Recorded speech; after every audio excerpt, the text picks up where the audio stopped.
Okay, why you should sprint train as an athlete and how you can implement it. So if you're a football player, that's a little more obvious. You sprint essentially the entire game. Even O-linemen sprint.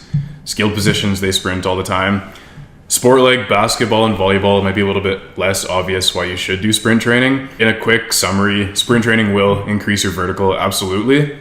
But if you are in volleyball and basketball, there are scenarios, very often scenarios, where you're moving from a dead stop position to putting your body in motion, which is overcoming inertia. If you train your acceleration speed and your ability to accelerate through sprinting, that automatically increases your ability to accelerate in your sport of volleyball or basketball. So in basketball, that'd be you're in a triple threat position, you're trying to blow by a defender, or in volleyball, the ball's coming your way, maybe it's like 2 feet over, so you take a quick 2-step acceleration and there you are at the ball.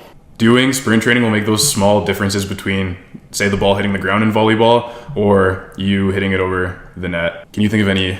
Yeah, so it's a little bit more obvious, these speed adaptations that we get from sprint training. But what about someone's fastball in baseball? What about swimmers jumping in the pool? Well, sprinting can actually help these athletes too. We're going to talk a little bit about how that is even possible. So when you're sprinting, you're actually training the nervous system. So we're training muscles to fire, turn on, turn off, and produce more force a lot quicker. So these types of qualities we see in every sport. Every athlete needs to produce massive or maximal amounts of force as quick as possible. So these speed adaptations that we're getting can be transferable into any sport and make any athlete more dominant in their field of play. So kind of touched on the nervous system one there. I want to take it a little bit and dive into the plyometric side of things. So I'm assuming most team sport athletes or any athlete that's serious is doing some sort of plyometric training, whether it's like change of direction work, agility work, pogo hops, like all that stuff you see on Instagram a lot. But what a lot of people don't realize, in my experience, is that sprinting is a very, very high level plyometric. It really develops your connective tissue, your Achilles specifically, which is one of the most important tendons in your body when it comes to spring, like jumping high off the run, running fast in track. Whenever you see these skinnier, not necessarily muscular guys look like freak athletes, like throwing down nasty dunks or running insanely fast, it's usually a combination of their nervous system capabilities and their spring that they get from their tendons. And sprinting alongside other plyometrics will absolutely develop these spring-like qualities. That you were telling me about a swimming example earlier before we hopped in. Yeah, so the swimming example, famous coach Tony Hollard on a podcast was talking about a group of collegiate swimmers that they actually implemented speed training for this group. And once they got back into the pool, they all started PRing.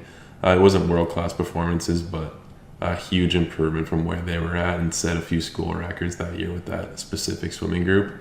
So it just shows that these neuromuscular adaptations can be transferred into any quality, any sport. You're going to produce a lot more force. So it's not just the sprint ability that we're training when we sprint, and implement that into your programming. Did you say they're collegiate athletes? They're collegiate athletes, yeah. Do you know how many of them PB'd by chance? I think they said it was 18 school records. 18 school records. School records, yeah. That's insane. Yeah. That's insane. It was a pretty crazy, like, he wanted to preface that it wasn't like world class, like none of these collegiate swimmers went to, but still, yeah, at this specific program, it was something like, it was a staggering stat. Well, even the thing is, it's like, I'm assuming most people watching this video aren't world class athletes either. Exactly. So it's like, that says a lot. Yeah. And yeah, like what he said is, when you're sprint training, you're doing a lot more than just getting faster. Like everything we touched on, like the plyometrics, the nervous system ability. And I don't think you touched on this, but the strength benefits that you get from sprinting as well. Like if you're sprinting, your body, on average, people apply like 2 to 2.5 times their body weights. And then like really competitive sprinters, they can apply like peak 3 to 5 times their body weight in force. And if you got a double body weight, a 2 times body weight squat, you'd probably be pretty pumped, hey? Like I know you're over that, but like even like 2.5, 2 is impressive for most people. 2.5 is like really impressive, and like 3 to 5, it's like good luck doing that. But it's like you get world class. That these guys are hitting these muscle tension levels at top speed, at an amateur level at top speed. Yeah, So that's another reason why you should implement sprint training, is because it'll make you fast. It'll make you stronger, sorry. And if you get stronger, that raises all these other athletic qualities. So these muscle tension numbers are staggering, super high, obviously. And that muscle tension that you can't find in the weight room is actually a really potent injury prevention tool. So you're getting these high amounts of stress on your muscles, your connective tissue, which can actually build it up if you program it properly to make you more resilient in your specific sport. Just to close this part of it off, I was listening to a coach talking. He was telling a story that I've heard a few times, but he was doing strength and conditioning work for a university volleyball team, and he implemented sprinting in their strength and conditioning program. And the volleyball coach was a little bit confused, like, why on earth are we sprinting? Our athletes don't sprint in our sport. But then he was talking about how their vertical jumps just shot up, and after that, no complaints about sprint training, because as I said earlier in the videos, all the benefits you get from sprinting, those benefits are correlated with high vertical jumps, so you will absolutely jump higher.